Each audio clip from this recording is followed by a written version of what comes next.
అసలు కృష్ణ పరమాత్మ యొక్క ఆవిర్భావమే చాలా ఆశ్చర్యకరం. మిగిలిన అవతారాలలో పుట్టిన తరువాత లీలలు ఉంటాయి, కానీ శ్రీకృష్ణ పరమాత్మ అవతారంలో అసలు ఆయన పుట్టడమే ఒక లీల.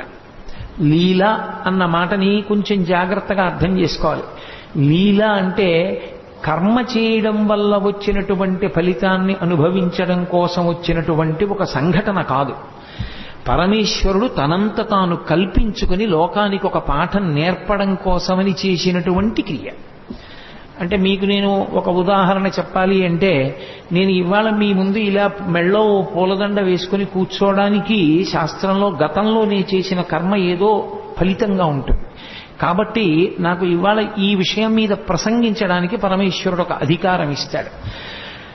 అలా ఇప్పుడు కోటేశ్వరరావు గారు లీల చేశారండి అనకూడదు. లీల ఉండదు. గతంలో చేసుకున్న పాపపుణ్యములను బట్టి నేను ఇప్పుడు